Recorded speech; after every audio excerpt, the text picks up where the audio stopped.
Divine connection. What's your new direction? Kim A presents Green Greens.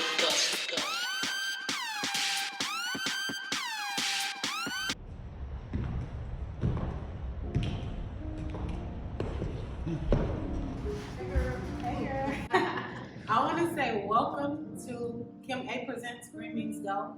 I'm here with a very special guest. I really respect her. I love her on social media. I love what she represents. Every time you're out, I'm like, she's always outside. She makes me want to go outside in Chicago. Yeah, I think our city has a lot of beautiful stuff to offer, especially like as an adult. Because even if you do grow up here like all your life, there's like so much to discover. So that's why I'm always outside. Always outside. I love it though. I really do. So this is Kia Smith, are the social media strategist, right?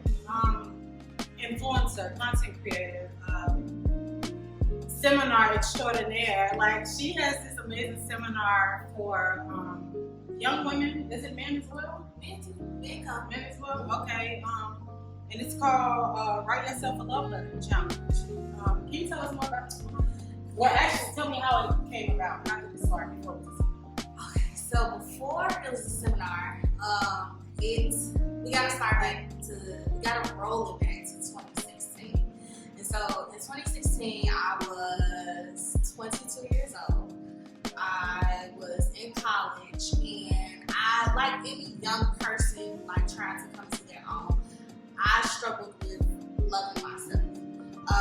And not even just in terms of romantic relationships, but also like the type of friendships I was having, believing in myself, confidence, was struggling like with mental health. So a lot of things had me like just questioning who I was, what was I about, what should I accept, what shouldn't I accept. So it's so funny, and it also kind of like coincides with how I got interested in like social media and just different things like that.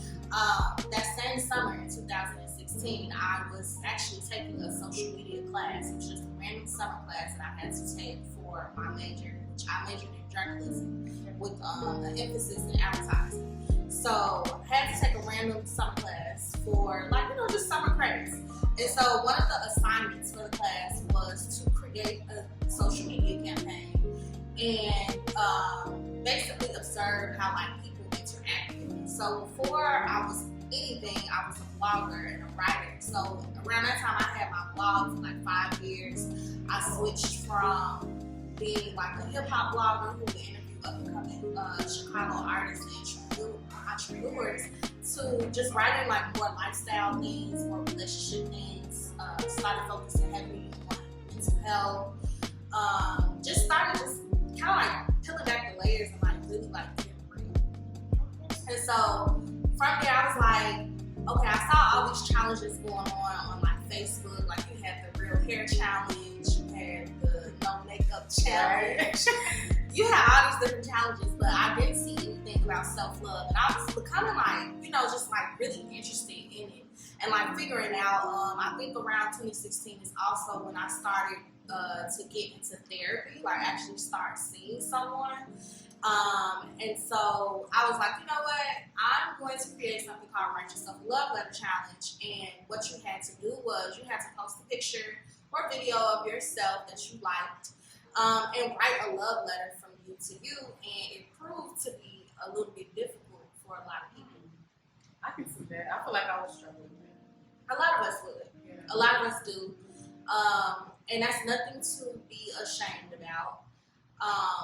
It's really more so to kind of like put a mirror on yourself and kind of really unpack like why is it hard for me to verbalize what I like about myself and what I love about myself? Like what happened to me in life where when it comes to me, if I could be loud about anything else, anything and everybody else, why when it comes to me I'm so timid or I don't want to say anything or I'm struggling to find the words. So that is how Write Yourself a Love Letter Challenge is birthed. That is a word. Like seriously, because with me, like even though I do like my podcast, like a YouTube show, I used to interview I don't want to say used to, but I was interviewing a lot of celebrities back in the day when I first started.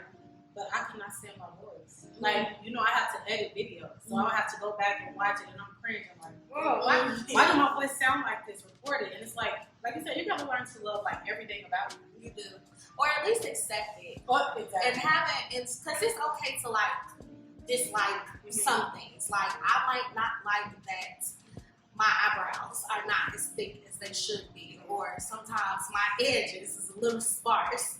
But there are things that I can do. I can fully accept myself.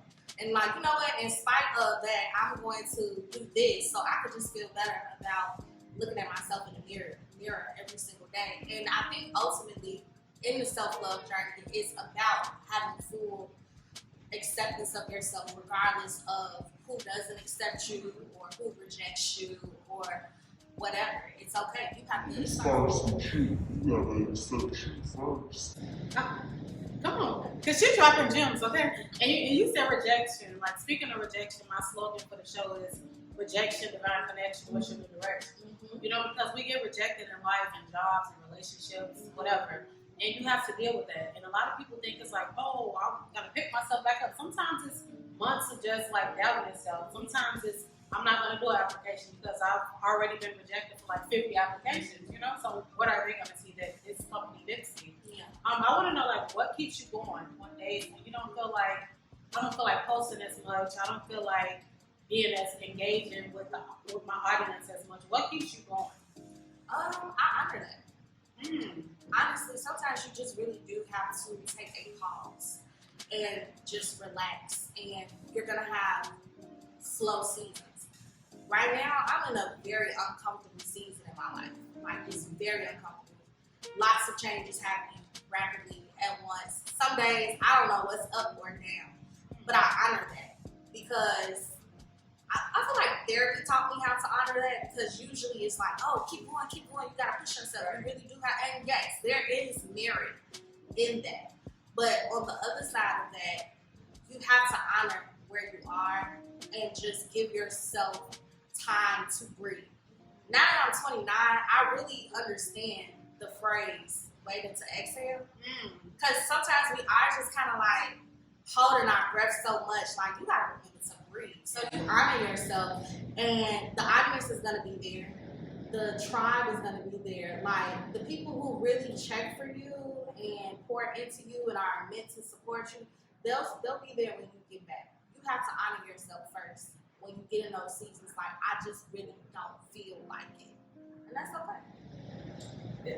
I need to get that, because when I tell you, I used to post so much, and it's like now I'm afraid almost, because it's like if you don't get a certain amount of likes, it's like, did this post fail? Did I not get enough engagement? You know, it's like you start to question yourself. You do, but you got to think about your impact.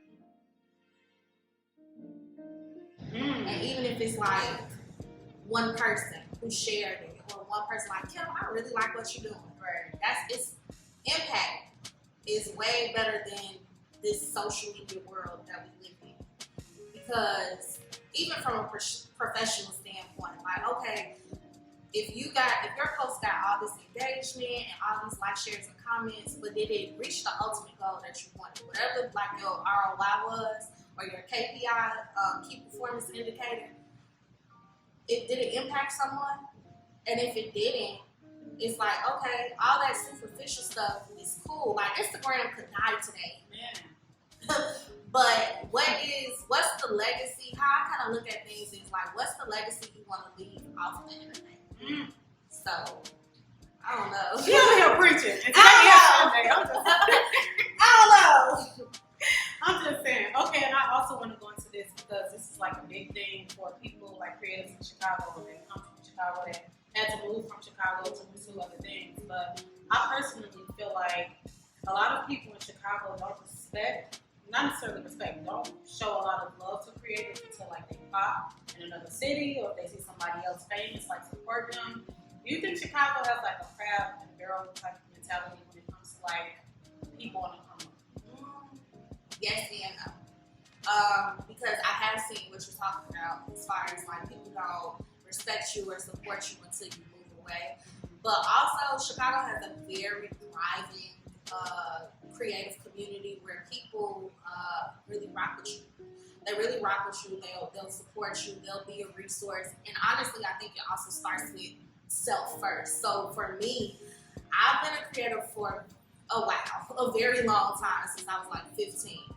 And I don't know how far I would have gotten if I didn't look at the community around me to be a resource, but also give resources, pour into people, mentor people, reach back, pull, lift as you climb, like all those like different things. Like I see that happening like every single day.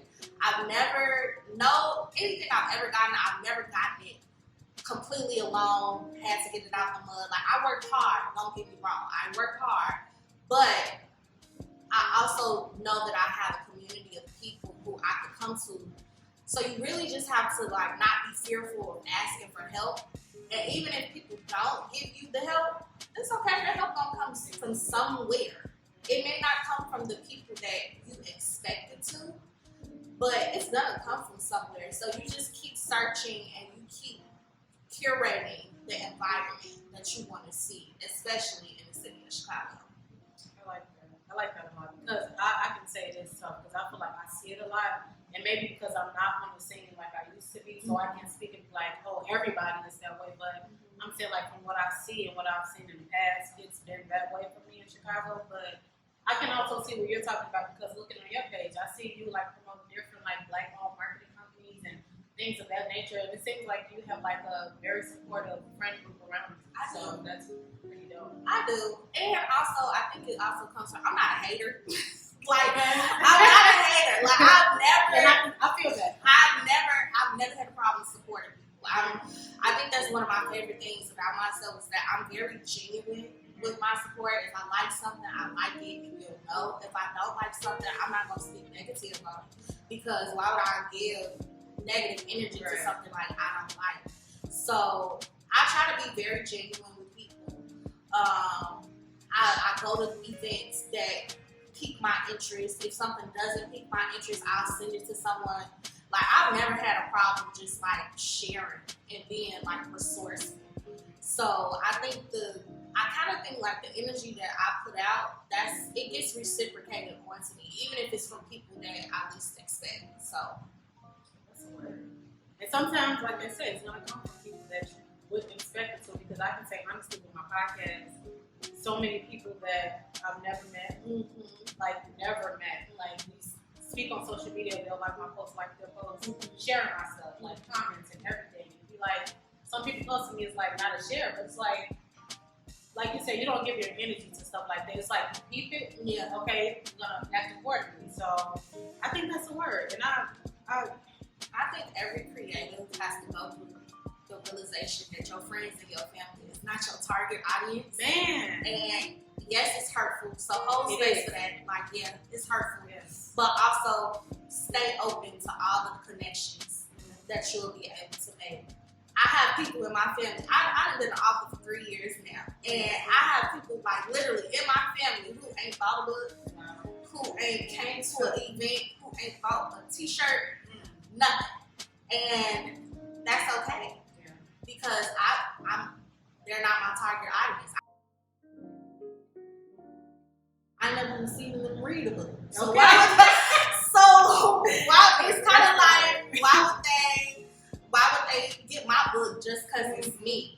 I want genuine support. Like, yeah, I just want genuine support. I don't want somebody to do and get something just because, like, oh, well, she did this for me, so, or this my cousin, or this my little sister. Like, yes, I love that.